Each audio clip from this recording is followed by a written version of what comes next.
जड़ कर्म चेतन बंधकारु कर्म के अवसान का।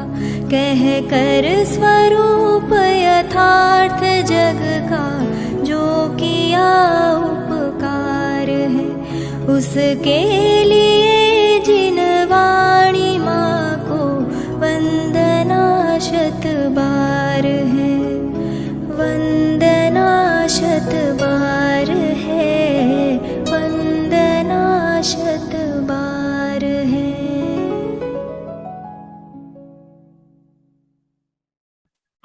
श्रीमत् परम गंभीर स्याद्वादामोगलांछनम् जीयात्रैलोक्यनाथस्य शासनं जिन शासनम्। अकलंकवचोम्बोदे रुदध्रेयेन धीमता न्याय विद्यामृतं तस्मै नमो माणिक्य नंदिने। प्रमाणमकलंकस्य पूज्यपादस्य लक्षणम् धनंजय कवेर्काव्यं रत्नत्रयमपश्चिमम्। हम सब आचार्य अकलंक देव को समझने की कोशिश कर रहे हैं। आचार्य अकलंक देव न केवल जैन न्याय के, न केवल जैन वाङ्मय के, बल्कि संपूर्ण भारतीय वाङ्मय के एक दैदीप्यमान सूर्य के समान है। भारतीय वाङ्मय के इतिहास में ऐसा अन्य लेखक, ऐसा अन्य शास्त्रवादी दुर्लभ दिखाई देता है। और ये आज से ठीक 1300 वर्ष पहले जो समय विद्वानों ने निकाला है वो 720 का निकाला है। इस समय 2022 चल रहा है, यानी कि आज से 1302 वर्ष पहले इस पवित्र भारत भूमि पर अकलंक आचार्य का जन्म हुआ था। और उन्होंने जो न्याय की बहुत सुंदर स्थापना करके जगत का परम उपकार किया है, हम उसी को समझने की कोशिश कर रहे हैं, कुछ प्रेरणा ले रहे हैं। उन्होंने अंधभक्ति को खत्म किया और न्याय से, युक्ति से वस्तु के स्वरूप को देखने की बहुत गहरी प्रेरणा दी। और उसी प्रेरणा को देते हुए उन्होंने हमको 6 महान कृतियां दी है। 2 कृतियां टीका रूप हैं और 4 कृतियां मौलिक है।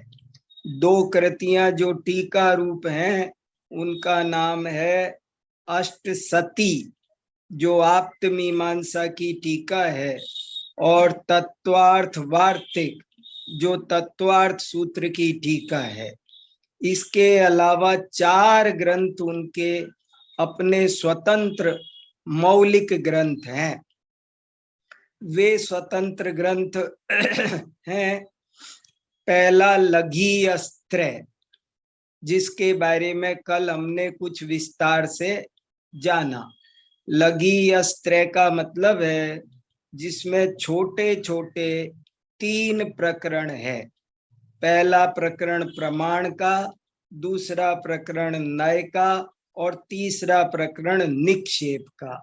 3 प्रकरण जो न्याय के मूल आधार हैं, उन तीनों पर बहुत विस्तार से, बहुत व्यवस्थित रूप से, बहुत सरल भाषा में इस ग्रंथ में लिखा गया है। इसलिए लघी अस्त्र की बहुत महिमा है। ये लघी अस्त्र को हम कह सकते हैं। मुझे तो ऐसा विचार भी आया कि मैं और इस विषय पर एक आधा व्याख्यान कभी करूंगा। जैन न्याय का सबसे पहला ग्रंथ लघी अस्त्र, जैन न्याय का सबसे पहला ग्रंथ, माने जैसे और ग्रंथों में न्याय के बीज हैं, लेकिन ऐसा ग्रंथ जो पूरी तरह न्याय के लिए ही समर्पित हो और न्याय के तीनों अंगों को समेटता हो, ऐसा पहला ग्रंथ लघी अस्त्र है। तो कभी इस नाम से इसकी चर्चा करेंगे और बार बार करेंगे। मैंने पूरी उसकी कारिकाओं का स्वाध्याय किया है और मुझे बहुत लाभ हुआ है। अपन इस कक्षा के बहाने इन ग्रंथों को पढ़ रहे हैं, पलट रहे हैं, इनका कुछ कुछ विहंगावलोकन, सामान्य अवलोकन जैसा ही सही, पर कुछ तो कर रहे हैं। देखो, मैं आपको सच बताता हूं, मैंने खुद आज तक अकलंकाचार्य की कृतियों को इस तरह देखा ही नहीं। अभी देखा है कि नाम मात्र पता था, लेकिन उनको पढ़ने का, उनमें क्या क्या सुंदर विषय वस्तु आई है, उस सब को मैंने अभी देखा है।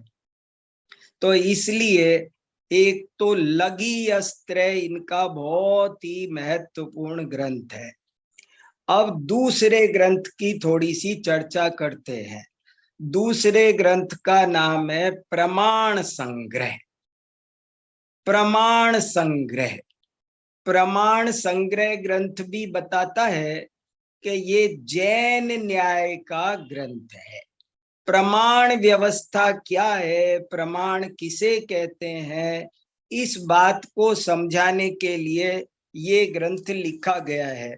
और ये ग्रंथ आज से लगभग 70 साल पहले तक अज्ञात, अनुपलब्ध था, लेकिन पंडित सुखलाल संघवी, डॉक्टर महेंद्र कुमार न्यायाचार्य ने इसे पाटन के ग्रंथ भंडार में ताड़पत्र के रूप में पाया और बाद में उसको संपादन करके हमको दिया। और जो संपादन करके दिया उसका एक पृष्ठ मैं आपको दर्शन करा रहा हूं। ये मैंने आपको कहा था कि आचार्य अकलंक के नाम पर एक अकलंक ग्रंथ त्रय तैयार किया और वो अहमदाबाद सरस्वती पुस्तक भंडार से छपा, लेकिन उसमें प्रमाण संग्रह कैसा दिखाई देता है, तो मैं आपको उसका एक पेज दिखा रहा हूं। एक पेज दर्शन तो हो, अरे थोड़े इनके दर्शन से कर्म कटेंगे। पद्मनंदी पंचविंशतिका में कहा है कि जैन शास्त्र में और जैन देव में, जिन देव में और जिन शास्त्र में कुछ भी अंतर नहीं है, न किंचित अंतरम प्राहु। बोले जिन देवता में, जिन देव में और जिन शास्त्र में कुछ भी अंतर नहीं है। जैसे जिन देव की भक्ति विनय स्तुति करनी चाहिए, ऐसे ही जिन शास्त्रों की भक्ति स्तुति दर्शन करना चाहिए। असंख्य कर्मों के कर्म कटते हैं, इसलिए आप इनके दर्शन करो। मैं सब ग्रंथों के मंगलाचरण आपको सुनाना चाहता हूं, कम से कम मंगलाचरण मंगलाचरण थोड़ा थोड़ा, एक एक श्लोक कम से कम मैं सब ग्रंथ के थोड़े थोड़े आपको सुनाना चाहता हूं। इसलिए देखो, इसका मंगलाचरण तो आपको सुना ही रहा हूं बराबर, श्रीमत पर आपको दिखा रहा हूं।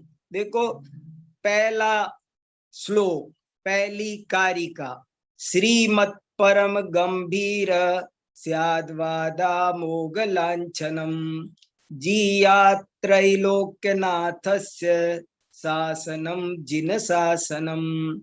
देखो, अभी तो एक बात और है कि ये जो प्रमाण संग्रह है, इस पर भी एक संस्कृत में बहुत बड़ी टीका लिखी गई है। जैसे कल आपको बताई थी कि लगी अस्त्र पर प्रभाचंद्र आचार्य ने न्याय कुमुद चंद्र नाम की टीका लिखी है, बहुत बड़ी विशाल काय, 2 भागों में 1000 पृष्ठों में। लेकिन वो आज उपलब्ध तो है, और लेकिन ये प्रमाण संग्रह पर अनंत वीर्य आचार्य ने एक प्रमाण संग्रहालंकार नाम की संस्कृत टीका लिखी थी, उसका उल्लेख है। और मुझे पक्का विश्वास है कि वो अभी अभी हमारे किसी ग्रंथ भंडार में जरूर होगी।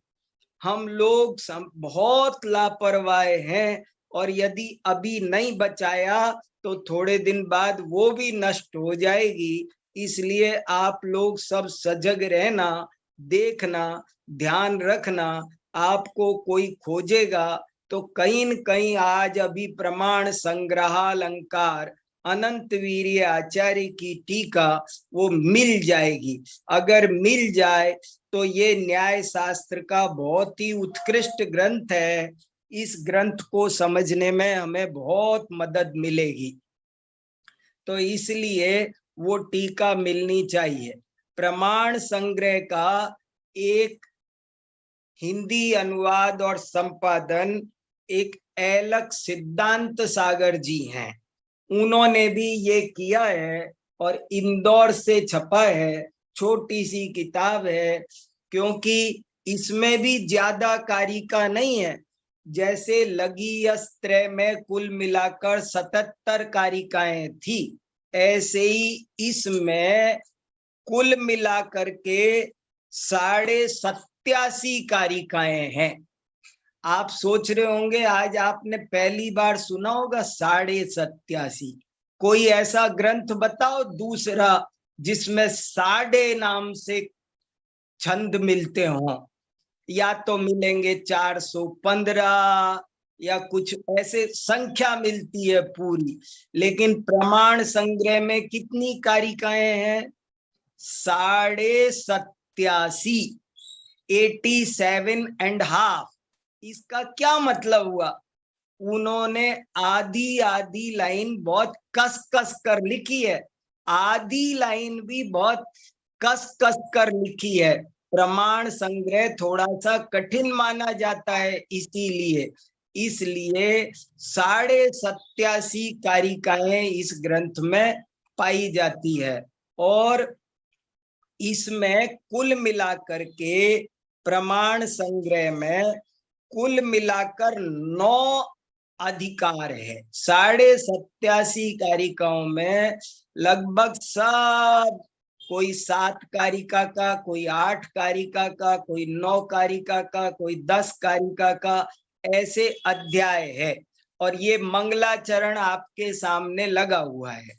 मंगलाचरण के बाद में फिर नीचे प्रमाण किसे कहते हैं, देखो जैसे नीचे तुरंत देखो आप अपनी स्क्रीन पर, प्रत्यक्षम विशदज्ञानम त्रिधा श्रुतमविपप्लवम परोक्षम प्रत्यभिज्ञादि प्रमाणे इति संग्रह। प्रमाणे, प्रमाणे क्या है? प्रथमा विभक्ति का द्विवचन के प्रमाण संग्रह। प्रमाण संग्रह नाम क्यों रखा? क्योंकि इसमें 2 प्रमाणों का वर्णन है, एक प्रत्यक्ष प्रमाण, एक परोक्ष प्रमाण। जैन दर्शन की ये बड़ी विशेषता है कि वो प्रत्यक्ष और परोक्ष दोनों को तुल्य बल मानता है। ये एक बहुत बड़ी बात है। इतरेतर योग से द्वंद्व समास है। प्रत्यक्ष परोक्ष में कोई कमजोर और कोई बलशाली ऐसा नहीं है, ये बहुत बड़ी बात है। परोक्ष प्रमाण भी परोक्ष के समान, प्रत्यक्ष के ही समान है। तो जो विशद ज्ञान है वो प्रत्यक्ष है। प्रत्यक्ष परोक्ष की परिभाषा बनाना और आगम से भी स्वीकृत रखना और लोक से भी स्वीकृत रखना, ये एक बड़ी बात थी जिसको करने में आचार्य अकलंक देव को ही सफलता मिली। मुझे बहुत आनंद आ रहा है। जिसको थोड़ा सा न्याय शास्त्र का बेस बना हुआ होगा ना जिसका, उसे तो बहुत आश्चर्य होगा और बहुत आनंद होगा और इनकी बहुत महिमा आई। जिनको न्याय का ज्ञान नहीं होगा ना, वो नहीं समझ पाएंगे कि इनका क्या योगदान है। लेकिन ये बहुत महत्वपूर्ण चर्चा है, इसलिए मैंने आपको बताई है कि प्रत्यक्ष और परोक्ष दो प्रमाण है और दोनों का इसमें संग्रह है। और इसके बाद फिर थोड़ी सी वृत्ति लिखी है। इन्होंने लगभग हर ग्रंथ में वृत्ति भी लिखी है, कारिका लिखी। देखो जैसे ये 3 लाइनें लिखी हुई है ना, 4 लाइन, प्रत्यक्षम विशद ज्ञानम तत्व ज्ञानम विशदम। देखो आपको याद आ जाना चाहिए समंत भद्र का वो वचन, तत्व ज्ञानम प्रमाणम ते, वहीं से ये बात निकल आई। अकलंक आचार्य समंत भद्र के ऋणी हैं, तो परवर्ती सारे आचार्य अकलंक के ऋणी हैं। और बहुत गजब की बात है कि इंद्रिय प्रत्यक्षम, अनिंद्रिय प्रत्यक्षम, अतीन्द्रिय प्रत्यक्षम, त्रिधा प्रत्यक्ष प्रमाण 3 प्रकार का, इंद्रिय प्रत्यक्ष, अनिंद्रिय प्रत्यक्ष और अतीन्द्रिय प्रत्यक्ष। श्रुतम अविप्लवम, अब माने अविसंवादी, प्रत्यक्ष अनुमान आगम निमित्तम, परोक्षम प्रत्यविज्ञादि स्मरण पूर्वकम। इस तरह मैं ये बताना, फिर देखो आगे भी कितना अच्छा लिखा, हिताहित प्राप्ति परियार समर्थम द्वेव प्रमाणे इति शास्त्रार्थ संग्रह। इसी को लेकर के माणिक नंदी महाराज ने बनाया, हिताहित प्राप्ति परियार समर्थम ही प्रमाणम ततो ज्ञान में तत्। माणिक नंदी आचार्य ने जो कुछ लिखा है परीक्षा मुख में, इस पर रिसर्च होनी चाहिए। मैं आपको एक नया रिसर्च का टॉपिक बता रहा हूं, आचार्य माणिक नंदी के परीक्षा मुख पर आचार्य अकलंक देव का प्रभाव। आपको एक एक सूत्र अकलंक आचार्य के उसमें मिलेगा और जो फर्क होगा उसका बहुत अच्छा कारण निकल कर आएगा। इसलिए ये प्रमाण संग्रह अपने आप में बहुत ही ज्यादा महत्वपूर्ण ग्रंथ है। अब इसकी पूरी विषय वस्तु 87.5 कारिका की मैं बहुत संक्षेप में आपको सुनाता हूँ। बहुत है, मैंने पूरा पढ़ा है, ये पूरा प्रमाण संग्रह मैंने पढ़ा और मैं पूरे का आपको सार सुनाता हूँ। देखो इसमें कुल मिलाकर प्रमाण संग्रह में जैसे 87.5 कारिका है, तो कुल मिलाकर 9 अधिकार है जिनका नाम प्रस्ताव है। पहला प्रथम प्रस्ताव, द्वितीय प्रस्ताव, तृतीय प्रस्ताव, चतुर्थ प्रस्ताव, पंचम प्रस्ताव, ऐसे प्रस्ताव हैं इसमें। तो पहले प्रस्ताव में किसका वर्णन है? प्रत्यक्ष प्रमाण का वर्णन है पहले में। और ये इतना सुंदर है, सर्वज्ञता की सिद्धि करनी हो तो पढ़ने लायक है। सर्वज्ञता की सिद्धि और अनुमान प्रमाण का स्वरूप समझने के लिए अकलंक आचार्य पहले आचार्य है जिन्होंने इतने डिटेल में सब चीजों को समझाया, और बाद में सब आचार्यों ने उन्हीं से लेकर बात को आगे बढ़ाया। तो पहले परिच्छेद में प्रत्यक्ष प्रमाण का स्वरूप है। दूसरे प्रस्ताव में स्मृति, प्रत्यभिज्ञान और तर्क, इन 3 का वर्णन है। देखो कितना डिटेल में चीजें बता रहे हैं। स्मृति पूरे परोक्ष का वर्णन नहीं है, स्मृति, प्रत्यभिज्ञान और तर्क का वर्णन है।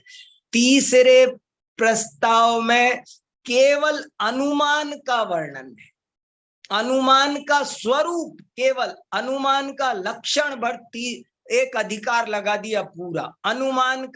अनुमान का स्वरूप जानना सबसे ज्यादा जरूरी है। न्याय शास्त्र पढ़ो और अनुमान नहीं आता हो तो सब बेकार है। तो तीसरे परिच्छेद में अनुमान, चौथे परिच्छेद में हेतु किसे कहते हैं इसकी रस्साकसी है, हेतु माने क्या, और पांचवें परिच्छेद में हेत्वाभास माने क्या। देखो 3 परिच्छेद लग गए और अनुमान ही अनुमान चल रहा है। तीसरे में अनुमान, चौथे में हेतु, पांचवें में हेत्वाभास और छठे में वाद कैसे करना, शास्त्रार्थ कैसे करना, किसकी जय किसकी पराजय, कौन हारा माना जाए कौन जीता माना जाए, कौन गलत अनुमान दे रहा है कौन सही अनुमान दे रहा है, इसकी व्याख्या है, इसका विवेचन है। तो मैं तो गदगद हुआ। वाद व्यवस्था भी इसमें बहुत अच्छे से बताई गई। फिर जो 7वां परिच्छेद है उसमें आगम प्रमाण का स्वरूप है, और आगम प्रमाण के बहाने आगम सर्वज्ञ के वचनों को ही कहते हैं। तो सर्वज्ञ क्या होता है इस पर फिर चर्चा हुई है जबरदस्त। माने सर्वज्ञ सिद्धि का काम समंत भद्र के बाद किसी ने और विस्तृत किया तो वो अकलंकाचार्य थे, न्याय के लेवल पर, न्याय के लेवल पर। फिर अगला परिच्छेद है 7वां, उसमें 8वां। 7वें में तो आगम और सर्वज्ञ, और 8वें में है नय का स्वरूप। नय किसे कहते हैं, अब नय की भी चर्चा आपको इतनी डिटेल में अकलंक से पहले नहीं मिलती है। सब नयों की बहुत सुंदर व्याख्या इन्होंने यहाँ पर की है। तो ये पूरा परिच्छेद, पूरा अधिकार नय पर है, और 9वां प्रस्ताव, 9वां अधिकार पूरा का पूरा निक्षेप पर है। और हर परिच्छेद में उन्होंने साथ में आभास भी बताया है। जैसे प्रत्यक्ष क्या है तो प्रत्यक्षाभास भी बताया, अनुमान बताया तो अनुमानाभास भी बताया, आगम बताया तो साथ में आगमाभास भी बताया। ऐसे करके ये एक बहुत ही बढ़िया एक ग्रंथ है जिसका नाम है प्रमाण संग्रह। बहुत सारी बातें हैं, पर थोड़ा थोड़ा तो परिचय पता हो। लोगों को जरा सा भी पता परिचय नहीं है, इसका मन में बहुत खेद रहता है। आज किसी को पूछो ना कि लगी अस्त्र के बारे में बताओ, और अगर कोई मुझे इतना बता दे कि लगी अस्त्र आचार्य अकलंक की रचना है, आज से 1300 वर्ष पहले लिखी गई है, संस्कृत भाषा में है, और उसमें 78 कारिका है, उसमें 3 छोटे प्रकरण हैं। पहले का नाम प्रमाण, दूसरे का नाम नय, और तीसरे का नाम निक्षेप। तो मैं शाबाशी दूंगा उसको, लेकिन इतने बताने वाले भी आज नहीं मिल रहे। क्या हो रहा है? इसीलिए हमारी ग्रंथ संपदा सने सने नष्ट होती जा रही है। इसलिए कम से कम जो लोग शास्त्री हैं उनको तो ये सब चीजें जरूर से जरूर आनी ही चाहिए, और इसीलिए ये सब आपको थोड़ी थोड़ी सुना रहा हूं। अब इसके बाद में थोड़ी चर्चा, तो एक ग्रंथ हो गया लगी अस्त्र, दूसरा ग्रंथ हो गया प्रमाण संग्रह। अब 2 ग्रंथ उनके मौलिक और है। एक ग्रंथ का नाम है न्याय विनिश्चय, और एक ग्रंथ का नाम है सिद्धि विनिश्चय। अब मैं आपको न्याय पहले पेज का दर्शन कराता हूं। न्याय विनिश्चय क्या है आप उसके दर्शन करो, उसका मंगलाचरण अपन पढ़ेंगे। न्याय विनिश्चय, न्याय विनिश्चय भी वैसा का वैसा ही है जैसा लगी अस्त्र है, जैसा प्रमाण संग्रह है, वैसा का वैसा ही न्याय विनिश्चय। विनिश्चय माने पक्का निर्णय, न्याय का पक्का निर्णय, न्याय का सच्चा स्वरूप, उसका नाम न्याय विनिश्चय। न्याय किसे कहते हैं और वो कैसा होता है, ये सारी बात इस न्याय विनिश्चय में बताई जा रही है। और ये बहुत बड़ा ग्रंथ है, लेकिन अभी तक आपने लघु अस्त्र और प्रमाण संग्रह का परिचय सुना, वे छोटे छोटे हैं, 80 कारिका के लगभग 77 और 87। लेकिन ये जो न्याय विनिश्चय है इसमें 480 कारिकाएं हैं। कितनी? 480। और ये ग्रंथ भारतीय ज्ञानपीठ से 2 भागों में छपा है। एक भाग ये रहा, एक भाग एक ये और एक ये 2 भागों में ये ग्रंथ भारतीय ज्ञानपीठ से छपा है। बहुत ही अनमोल ग्रंथ है न्याय विनिश्चय। और इस ग्रंथ की टीका वादिराज सूरी ने की है। वादिराज सूरी न्याय विनिश्चय के तुरंत बाद ही, थोड़े दिन बाद ही, 100 साल बाद ही करीब वादिराज मुनिराज हुए। और वादिराज मुनिराज जिन्होंने एक ही भाव स्तोत्र लिखा है, उन्होंने ये न्याय विनिश्चय की टीका लिखी है और बहुत विस्तार से लिखी है। इस ग्रंथ को यदि कोई पढ़ ले तो बहुत आनंद आ जाए। मेरे पास में एक प्रस्ताव आया है महाराज जी का, बोले मेरे को न्याय विनिश्चय पढ़ाओ, हम सब महाराज 10-20 महाराज जी मिल करके पढ़ेंगे। सिद्धि विनिश्चय पढ़ाओ, हम पढ़ेंगे। पर कैसे, देखो ये सब ग्रंथों के आज पढ़ने पढ़ाने वाले दुर्लभ हो गए, इन ग्रंथों को कौन पढ़ाए। तो ये न्याय विनिश्चय बहुत ही अनमोल अद्भुत ग्रंथ है। और इसमें अभी आपको मंगलाचरण सुनाता हूं, पर इसका परिचय आपको दूं। न्याय विनिश्चय जिसमें 480 कारिका है और 3 प्रस्ताव है, जैसे आपके सामने लिखा है ना स्क्रीन पर, प्रथम प्रत्यक्ष प्रस्ताव। फिर आगे थोड़ी दूर जाकर के आगे लिखा मिलेगा कि द्वितीय अनुमान प्रस्ताव। अनुमान का वर्णन है 200-300 पेजों में। देखो मैं बार बार कहता हूं, हम लोगों को अनुमान प्रमाण अच्छी तरह समझ में नहीं आया, इसलिए हम सर्वज्ञता नहीं समझ पा रहे हैं। तो अनुमान प्रमाण का क्या स्वरूप है ये समझना हो तो इसका पहले प्रस्ताव में प्रत्यक्ष ज्ञान किसे कहते हैं, सर्वज्ञता क्या होती है, इंद्रिय प्रत्यक्ष क्या होता है, और प्रत्यक्ष के साथ प्रत्यक्षाभास क्या होता है, इस सब की चर्चा इसमें 200-300 पेज में है। फिर 200-300 पेज में अनुमान प्रस्ताव आएगा और फिर 200-300 पेज में एक तीसरा प्रस्ताव आएगा, उसका नाम है प्रवचन प्रस्ताव।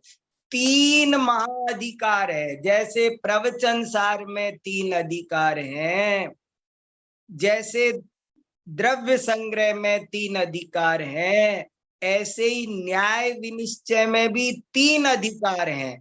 पहले का नाम प्रत्यक्ष प्रस्ताव, दूसरे का नाम अनुमान प्रस्ताव और तीसरे का नाम प्रवचन प्रस्ताव।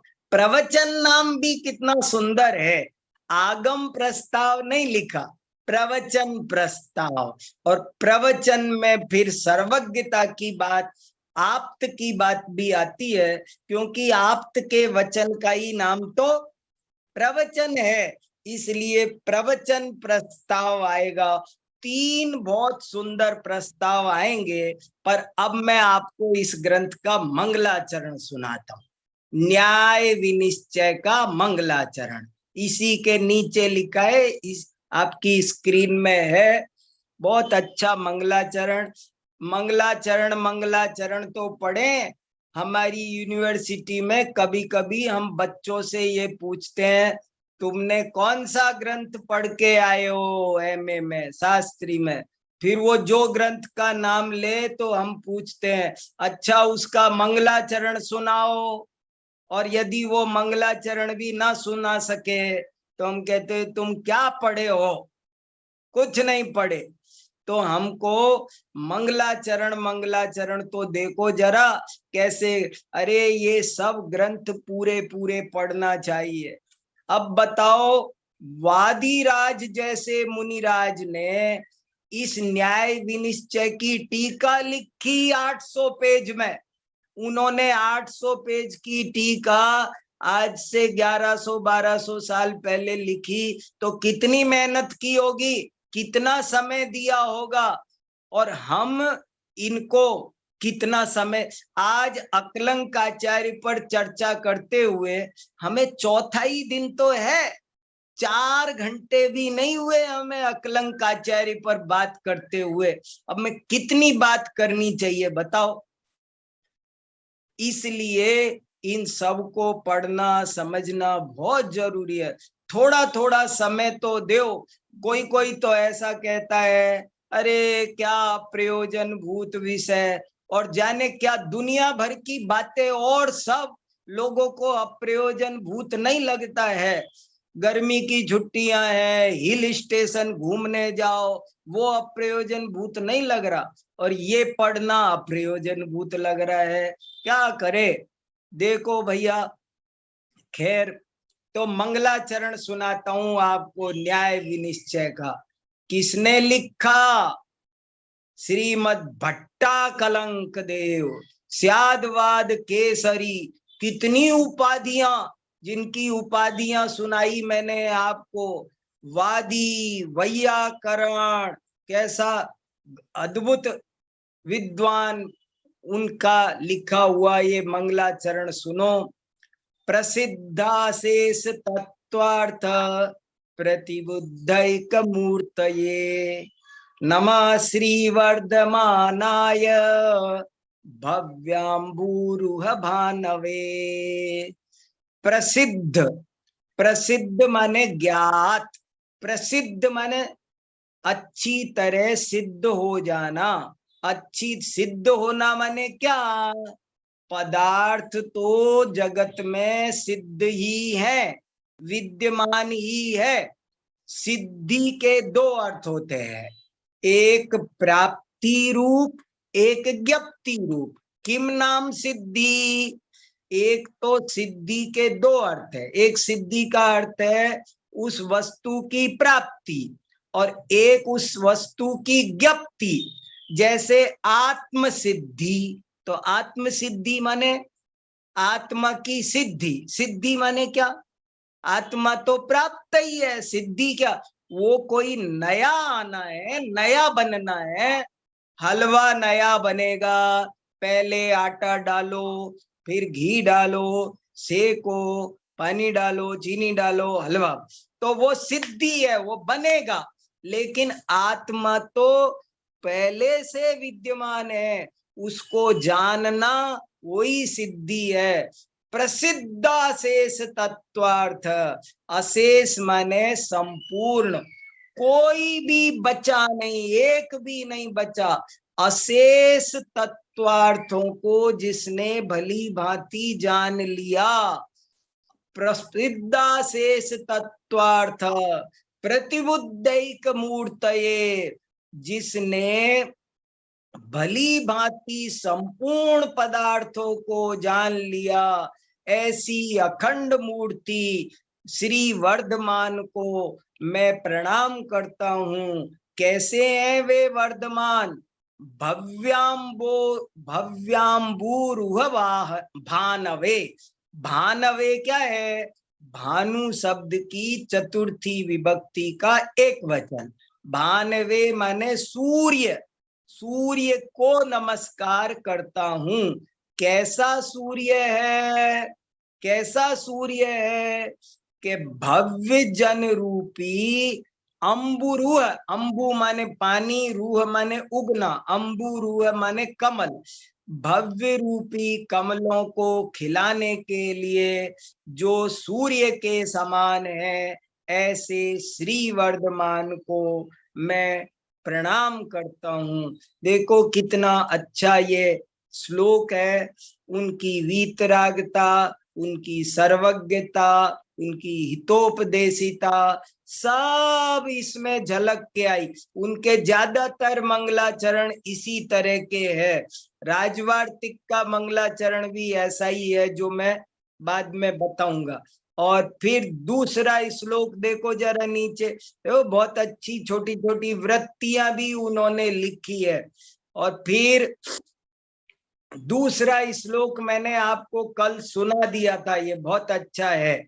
बालानामित कामिनामति महापापै पुरोपार्जितै माहात्म्यात् तमसा स्वयं कलिबलात् प्रायो गुणाद्वेषी न्यायोऽयं मलिनीकृतः कथमपि प्रक्षाल्यने नीयते सम्यक् ज्ञान जलैर्वचोभिरमलम् तत्रानुकंपा परई। वो खेद व्यक्त कर रहे हैं कि अरे, लोगों ने न्याय के नाम पर छल, जाति, वितंडा, जैसे तैसे दूसरे को हराना, जैसे तैसे जीत जाना, बस इसी का नाम न्याय समझ रखा है। न्याय तो वो होता है जिसमें सत्य सामने आता है। सत्य की बात खरा सो मेरा, इसका नाम न्याय है। मेरा सो खरा, इसका नाम न्याय नहीं है। और फिर इसमें देखो, अप्रत्यक्ष किसे कहते हैं? प्रत्यक्ष लक्षणम प्राहु स्पष्टम साकार मंजसा द्रव्य पर्याय सामान्य विशेषार्थात्म वेदनम। प्रत्यक्ष किसे कहते हैं? तो कहते प्रत्यक्ष काल, इसको बहुत आचार्यों ने उद्धृत किया है। न्याय दीपिका में भी उद्धृत मिलता है कि प्रत्यक्ष का लक्षण स्पष्टता, साकारता, अंजसा, विशदता, इसका नाम प्रत्यक्ष है। यही प्रत्यक्ष का लक्षण है। और द्रव्य पर्याय सामान्य विशेषार्थात्म वेदनम, ये नीचे की लाइन बहुत ज्यादा महत्वपूर्ण है। प्रत्यक्ष प्रमाण का आदि आदि कारिका का महत्व है। आदि आदि कारिका का देखो, अकलंक आचार्य की रचनाओं में आपको कोई आदि लाइन भी पाद पूर्ति के लिए नहीं मिलेगी। जैसे क्या होता है और जगह तो, कि एक विषय हमारा एक लाइन में, 1.5 लाइन में पूरा हो गया, तो चौथाई लाइन का क्या करें कि कुछ भी ऐसे भर भरा के उस छंद को पूरा कर दो। अकलंक आचार्य ने ऐसा काम नहीं किया। यदि 1.5 लाइन में काम पूरा हो गया तो 1.5 लाइन पे छंद छोड़ दिया और चौथाई लाइन में अगला टॉपिक शुरू कर दिया। ये एक बहुत, आप पलट के देखो इनको तो आपको पता चलेगा आदि आदि लाइन का, चौथाई लाइन का बड़ा महत्व है। और ये जो तीसरी कारिका की जो नीचे की पंक्ति है, ये बहुत क्रांतिकारी है। न्याय में प्रमाण का विषय क्या है? द्रव्य पर्यायात्मक वस्तु ही अर्थ क्रिया कर सकती है, वही प्रमाण का सच्चा विषय है, और कोई विषय नहीं है। अब इसका खुलासा पढ़ें तो आनंद आ जाए। सामान्य विशेषात्मक वस्तु है, वही प्रमाण का विषय है, और कोई प्रमाण का विषय नहीं है। ऐसी बहुत सुन, ये आदि कारिका, तीसरे कारिका का जो उत्तरार्ध है, इस पर परीक्षा मुख का चौथा परिच्छेद पूरा का पूरा लिखा है। आदि लाइन पर एक परिच्छेद लिखा माणिक नंदी आचार्य ने। और फिर अगली कारिका देखो, बहुत अच्छी है। हिता हिताप्ति निर्मुक्ति क्षमम इंद्रिय निर्मितम।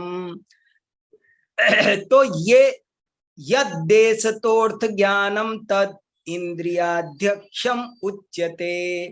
एक ये बात भी इन्होंने 2-3 दफे कही, हमने प्रमाण संग्रह में भी कहा कि प्रमाण किसे कहते हैं। बहुत ही गजब की बात है। प्रमाण किसे कहते हैं? जो हित की प्राप्ति कराए और अहित से हमारी मुक्ति करे, छुटकारा दिलाए, उसी का नाम प्रमाण है। और वो केवल केवल केवल ज्ञान ही है, अन्य कोई चीज प्रमाण नहीं हो सकती। प्रमाण के नाम पर क्या क्या चलता था, सबका खंडन उनकी कृतियों में तर्क सहित मिलता है। ये सब कैसी सरस चर्चा है। किसी को नीरस लग रही होगी और मुझे इतना रस आ रहा है, मुझे बहुत सरस लग रही है। थोड़ा सा स्वाध्याय की रुचि जग जाए, जिनको थोड़ा थोड़ा है उनको तो बहुत आनंद आ रहा होगा, ऐसी सरस चर्चा है। तो ये सब बातें बहुत महत्वपूर्ण है। पढ़ो, देखो, थोड़ा थोड़ा तो करो, थोड़ा थोड़ा उपयोग तो लगाओ। अरे कुछ तो संस्कार जिनवाणी के पढ़ने दो, जिनवाणी से प्रीति हो जाएगी, महिमा हो जाएगी, तो ही ये संस्कार अगले जन्म में फलित होके श्रुत केवली बनाएंगे। लगो तो सही, रुचि से लगो, घबराओ नहीं, कठिन नहीं है। अपनी स्वाध्याय की एक डायरी बनानी चाहिए। भले ये YouTube पर चल रहा है, भले ये ऑनलाइन चल रहा है, आप इसे ऑनलाइन मत समझो, आप इसे साक्षात समझो। बहुत से लोग कहते ऑनलाइन कक्षाओं में मजा नहीं आता। मैंने कहा अब क्या फायदा इसको बुराई करने से, अब इसमें निगेटिव जाने से क्या मिलेगा। अरे जब एकलव्य मिट्टी की मूर्ति से ज्ञान प्राप्त कर सकता है, तो आप ऑनलाइन क्लास से क्यों नहीं प्राप्त कर सकते। थोड़ा सा इसमें सावधान हो जाओ बस। ये जो लोग सुनते सुनते दूसरा काम करते रहते हैं ना, लगा दिया और कुछ और काम करने लग गए, उनको तो नहीं मजा आएगा। अरे शांति से बैठ जाओ ना थोड़ी देर, थोड़ी देर। लोग योगा करते, तुम पद्मासन लगा करके बैठ जाओ ना, तुम थोड़ा सा ध्यान करो ना, ध्यान लगा के सुनो, क्या करना है इतनी सी देर। तो जब आप शांति से सुनेंगे सब काम बंद करके, तो आपको बहुत फायदा होने वाला है इन चीजों का। अब माइनस में निगेटिव देखने से कोई फायदा नहीं है, अब इनको पॉजिटिव देखो। अरे इनकी सुविधाएं देखो, फायदा कहाँ आप मुझे मिलने वाले थे और कहाँ मैं आपको मिलने वाला था, कब कैसे ये बात बनती मुझे बताओ। इसलिए चुपचाप बैठ जाओ, उस समय और काम नहीं करो, क्या कहा जा। और एक है ना, बाद में सोचना जरूर चाहिए। सोचने का नाम स्वाध्याय है, ऐसा लिखा है 10 जगह। सोचने का। आप आज की क्लास में मैंने क्या क्या सुना, अपनी परीक्षा खुद लिया करो। अभी क्लास सुन ली, अब शाम को थोड़ी देर टहलते टहलते पूछो मैंने आज क्या क्या सुना। कहीं कहीं थोड़े से नोट बना, 2-4, हर क्लास के 4 वाक्य तो अपनी डायरी में नोट करो। ऐसे मन लगा के पढ़ोगे तो आपको साक्षात पढ़ने वाले से भी ज्यादा फायदा हो जाएगा। लापरवाही से साक्षात पढ़ने वाला भी फायदा नहीं उठा सकता। और उपधानाचार पूर्वक पढ़े तो दूर बैठे हुए भी, मिट्टी की मूर्ति से एकलव्य सीख लिया तो क्या ऑनलाइन नहीं सीख सकते? सब सीख सकते हैं। लेकिन मैं सीखूंगा, ऐसी रुचि के साथ लगे तो आ जाए। चलो संदेश भैया, मैं ही बोलते जाता हूँ। कक्षा भले ही ऑनलाइन है, लेकिन हम तो ऑफलाइन हो सकते हैं, हम तो पढ़ सकते हैं। आइए इस बार हमने आचार्य अकलंक देव की और भी कृतियां, प्रमाण संग्रह, न्याय विनिश्चय, इन ग्रंथों का कुछ परिचय, दर्शन, कुछ स्वाद इनका चखा। निश्चित ही हम सबको पढ़ने की भावना, इनके अध्ययन की भावना, इनके सार को जानने की भावना निश्चित ही हो रही है, सभी को हो रही होगी। भाई साहब, जो कल लघियत्रय ग्रंथ का हमने परिचय लिया था, उसकी हाँ एक PDF मेरे को मिली है। हाँ उसमें अनंत कीर्ति आचार्य की तात्पर्य वृत्ति नामक टीका लघियत्रय की मिली है। ठीक है, भेजना भेजना, बहुत अच्छा, बहुत बढ़िया, बहुत बढ़िया।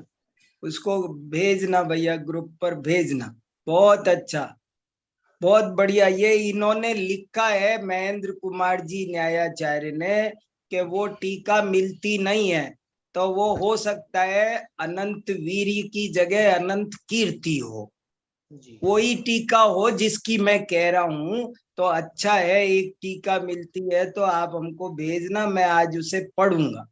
तात्पर्य वृत्ति। हाँ ठीक है, नाम में भी ये जितनी भी टीकाएं हैं ना, उनके नाम में भी ऐसा थोड़ा थोड़ा फर्क निकल आता है। जैसे वसुनंदी आचार्य की टीका का नाम देवागम अलंकार भी है और देवागम वृत्ति भी है, तो हो सकता है वही हो। और अगर अलग हो तो और भी बढ़िया बात है, दो हो जाएगी। ये तो और भी अच्छी बात है। वो वाले अनंत कीर्ति हैं जिन्होंने लघु और बृहत सर्वज्ञ सिद्धि लिखी है। हाँ हाँ हाँ हाँ, बहुत अच्छा, बहुत बढ़िया, बहुत बढ़िया, बहुत बढ़िया। और भाई साहब, ये जो अभी जो हम ग्रंथों के दर्शन कर रहे हैं, इनका हिंदी अनुवाद नहीं है। हाँ देखो, एक मेरी बहुत भावना है, अकलंक ग्रंथावली छपनी चाहिए। वास्तव में इनका हिंदी अनुवाद ही नहीं है। अब ये न्याय विनिश्चय मेरे पास 2 भागों में है और पूरा का पूरा संस्कृत है, एक लाइन भी हिंदी में नहीं है, एक लाइन भी हिंदी में नहीं। अब मैं कैसे पढ़ूं, कैसे पढ़ाऊं, कैसे ताकत लगाऊं, तो सब लगा रहे जितनी थोड़ी बहुत। लेकिन देखो, हम लोग थोड़ा ध्यान दें इधर तो काम संभव है। एक अकलंक ग्रंथावली, अकलंक के सब ग्रंथों का कुछ तो पठन पाठन हो, कभी चर्चा तो हो, कभी कोई, मैंने मेरी जिंदगी में देखी नहीं अकलंक पर कोई गोष्ठी, कोई चर्चा, कोई व्याख्यान, मैंने नहीं देखे। बताओ आप, आपने किसी ने देखे हो तो बताओ। अब कैसे काम चलेगा जब चीजों का उपयोग नहीं करेंगे, तो वे चीजें नष्ट हो ही जाएंगी। जी, इनका हिंदी अनुवाद तो अवश्य अवश्य होना चाहिए। और अब तो संस्कृत के कितने ही पाठी हो गए हैं, हाँ, कितने लोग संस्कृत को पढ़ने पढ़ाने वाले हो गए हैं, तो अब तो हो ही जाना चाहिए। होना चाहिए, होना चाहिए, जरूर होना चाहिए। जी, और किसी के कोई भाव हो तो आप लोग हैंड रेस कर सकते हैं। हाँ दिनेश। हाँ जय जी साहब। हाँ, सुनाओ भाई साहब। आज बड़ा आनंद आया जब आपने हिताहित परिहार वाली बात आई। हाँ क्योंकि मैंने कल ही जो है आचार्य माणिकनंद की परीक्षा मुख पढ़ रहा था, तो उसमें हाँ हिताहित प्राप्ति परिहार समर्थ ही प्रमाणम ज्ञानम एव तत्। हाँ, दूसरा ही सूत्र है शुरुआत में, दूसरा ही सूत्र है। तो जब आप बता रहे थे इतना आनंद आ रहा था, क्योंकि हाँ जैसे संस्कृत का ज्ञान मेरे को भी नहीं था, लेकिन मैं पिछले कुछ महीनों से संस्कृत का थोड़ा अभ्यास कर रहा था। हाँ तो अब वो समझ में आने लगी थोड़ी करके ना, उसका भाव संधि वगैरह पकड़ में आने लगी थोड़ी थोड़ी। हाँ तो बड़ा आनंद आएगा। तो मैं सभी लोगों से कहूंगा जितने भी हैं कि सभी लोग थोड़ा थोड़ा संस्कृत से ना घबराकर थोड़ा प्रैक्टिस करें तो आ जाएगी, ऐसी मुश्किल बात नहीं है। थोड़ा उपयोग को एकाग्र करके, मैं भी मतलब स्टूडेंट हूँ बिल्कुल, मैं पढ़ना शुरू करा तो बड़ा आनंद आ रहा है। हाँ हाँ, वही तो मैं बोल है, रहा था ना, इसीलिए मैं बोल रहा था, जो पारखी होगा, जरा तुलना करना जानता होगा, वो तो समझ जाएगा कि मेरे हाथ में हीरा आया है। तो बल्कि संस्कृत से डायरेक्ट पढ़ के और ज्यादा आनंद आता है, क्योंकि उसमें हिंदी में तो अनुवाद में फर्क आ जाता है, सबके अपने अपने भाव होते हैं, भाषा होती है। बिल्कुल बिल्कुल बिल्कुल बिल्कुल बिल्कुल सही है। लोग थोड़ा थोड़ा प्रयास करें, हम लोग मिलजुल कर सभी आचार्य अकलंक की पताका को आगे बढ़ाए, तो नहीं एक दूसरे के सहयोग से सब हो जाएगा। सही बात है। और मैं व्यक्तिगत रूप से एक सबसे कहना चाहूंगा, मतलब इसको चाहे आप कुछ भी समझे, कि सभी लोग ना कैमरे को ऑन करके रखें अपने, नहीं तो वो लापरवाही हो जाती है, हमारी एकाग्रता नहीं बन पाती। सही है। मतलब विशेष कोई बात हो तो अलग है, अपनी तरफ हाँ, मेरी भावना है, मैं व्यक्त कर रहा हूँ कि हम उसमें लापरवाही हो जाती है, उपयोग की एकाग्रता नहीं बन पाती। सही बात है, सही बात। अगर हम कैमरा ऑन करके रखेंगे तो हमारा फिर फोकस यही रहेगा आपकी तरफ की, भाई हम सुन रहे हैं। हाँ हाँ हाँ। मैं अपना अनुभव बता रहा हूँ आपको, अगर मैं 5 मिनट भी कैमरा ऑन नहीं करता तो मेरा माइंड इधर उधर चला जाता है, उपयोग इधर हाँ उधर हाँ। घूम जाता है। और नहीं तो नहीं नहीं, उपयोग इधर ही रहता है, चाहे कुछ भी हो रहा हो, ये उपयोग आपकी तरफ ही रहता है सुनने में। तो मैं सही है। सभी से अपना एक्सपीरियंस शेयर कर रहा हूँ कि वो ज्यादा अच्छा रहेगा, हम लोग डायरेक्ट सुने आपको एकाग्रता से। हाँ, सुनील जी को ये भी सुनो। ये विचार। और जो भाई साहब अकलंक आचार्य ने इन ग्रंथों में प्रारंभ में ही इस बात को डाला, हिताहित प्राप्ति उसको ही प्रमाण कहते हैं, यानी कि हाँ उस नीरस से लगने वाली चर्चा के लिए ये बात डालनी अनिवार्य हो गई होगी। हाँ, वाह, ये भी इम्पोर्टेंट बात है।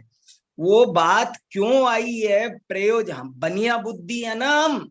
जे त्रिभुवन में जीव अनंत, सुख चाहे दुख ते भयवंत, तो उसके दिल से जोड़ दी बात कि हिताहित प्राप्ति पर्यार समर्थम ही प्रमाणम।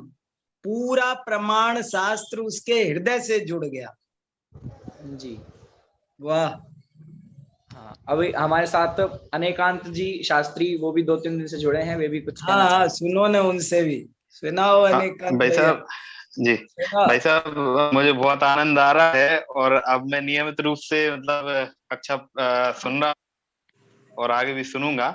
इसमें हाँ अभी जो आपने कहा था कि अनुवाद होना चाहिए सारे ग्रंथों का, तो हाँ। मतलब एक बार अनुवाद का काम चालू हो, हिंदी अनुवाद अगर मिले तो छपाने की गारंटी मैं लेता हूँ, मैं छपवाऊंगा भाई साहब। सही है, उसका सही है। सारा सारा काम, मतलब छपाने संबंधी सारा काम मैं मतलब उसका देख लूंगा, उसकी कोई अच्छा है, अच्छा भावना है, है मेरी।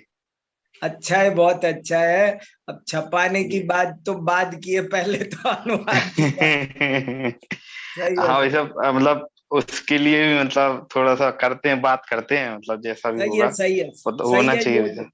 करेंगे, थोड़ा थोड़ा करना चाहिए सबको। जी जी जी, यही भावना थी वैसे। बहुत बढ़िया। हाँ, सुनील जी भाई साहब हमारे बीच में हैं। हाँ, सुनो।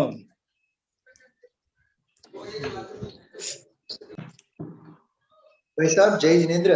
जय जिनेन्द्र, सुनाओ साहब।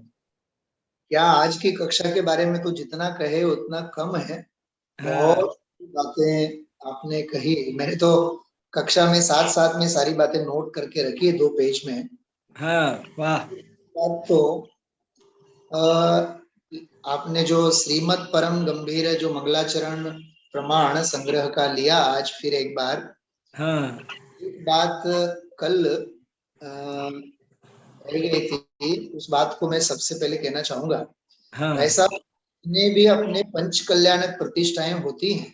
हाँ वेदी शुद्धि हो, शिलान्यास हो, श्री जी का विराजमान कार्यक्रम, विराजमान विधि हो, वो हाँ वेद के ऊपर जो ताम्रपत्र रखे जाते हैं, हाँ। ताम्रपत्र में सबसे पहले श्रीमद् परम गंभीर स्याद्वादा मोघ लांछनम, ये श्लोक। वाह वाह वाह। और मेरा सौभाग्य ये रहा भाई साहब, मैं हाँ चौथी कक्षा में था जब गुरुकुल में था, जब से ये श्लोक मुझे बाय हार्ट है, कंठस्थ है।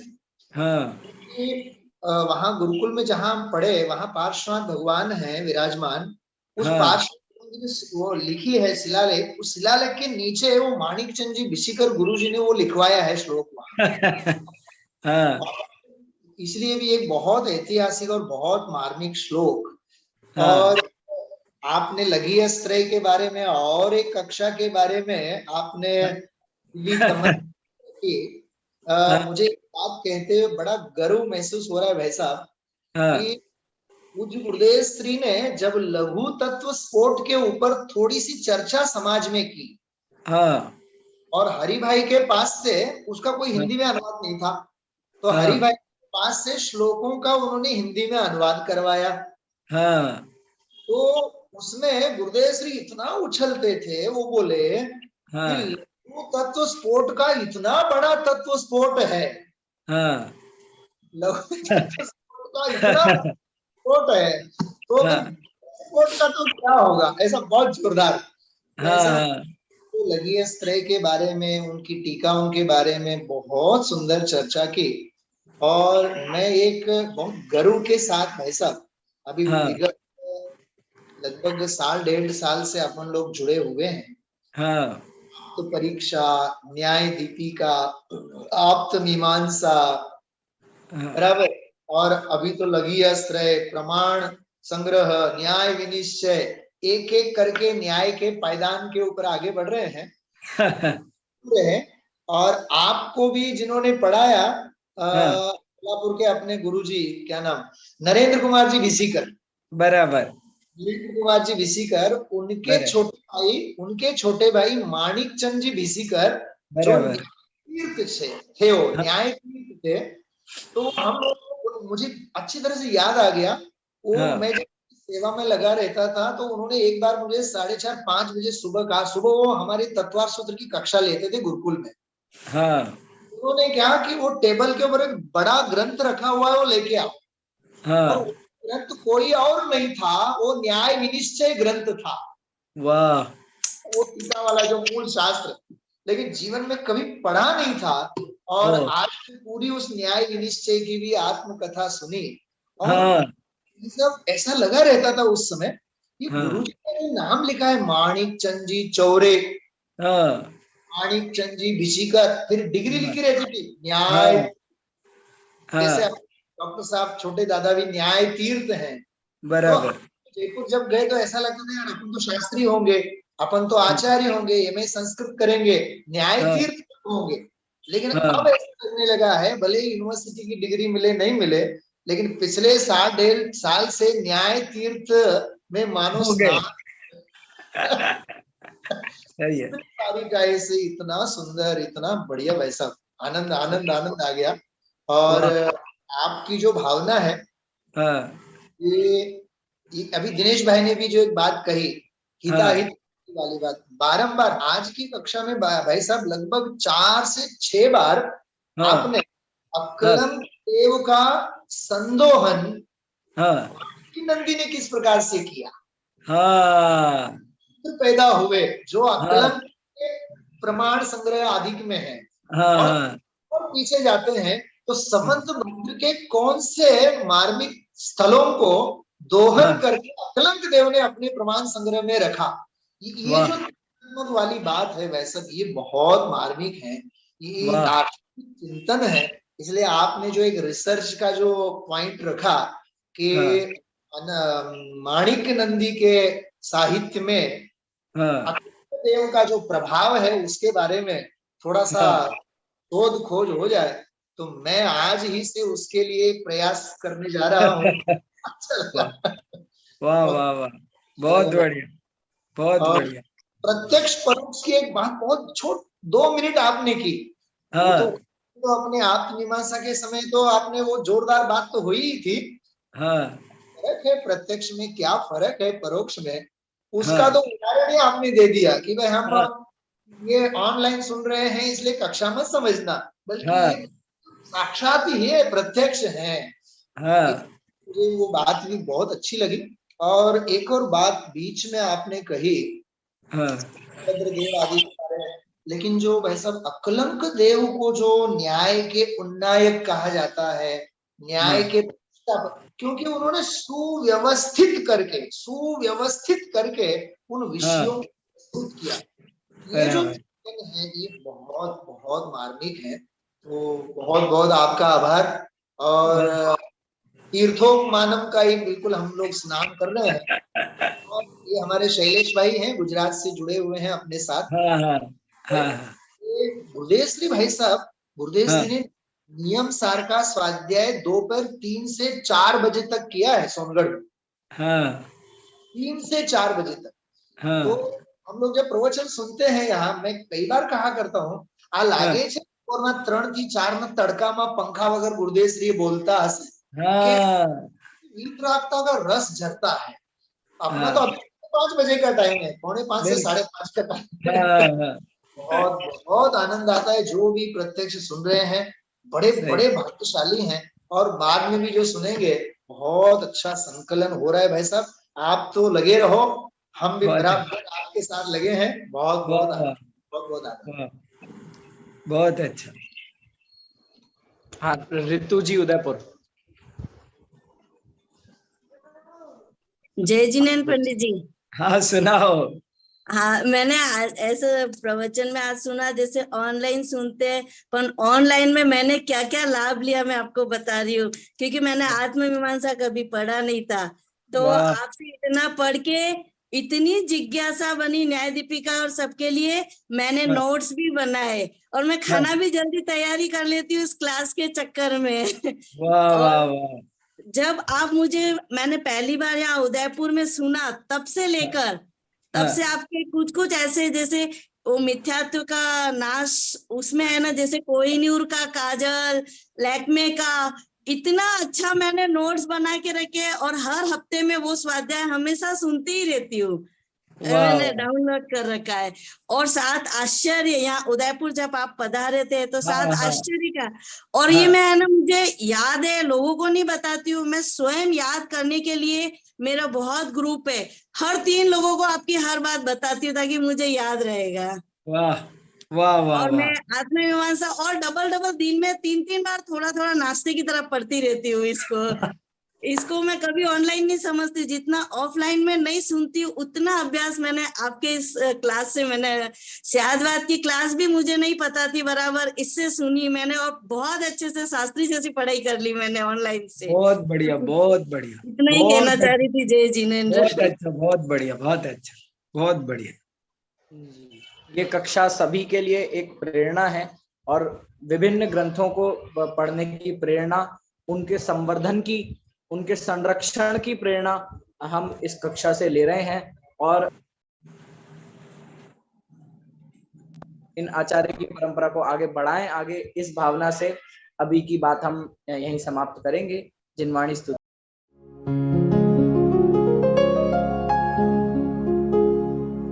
निज निधि निज में बताए, यह अनंत उपकार है उसके लिए जिन वाणी माँ को वंदना शत बार है, वंदना शत बार है, वंदना शत बार है।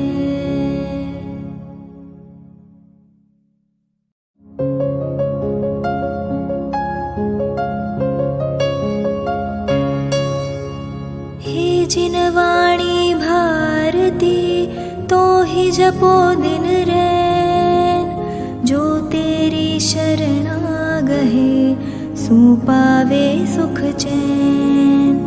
जा वाणी के ज्ञान ते सूझे लोकालोक, सो वाणी मस्तक नवो सदा देत हो ढोक, सदा देत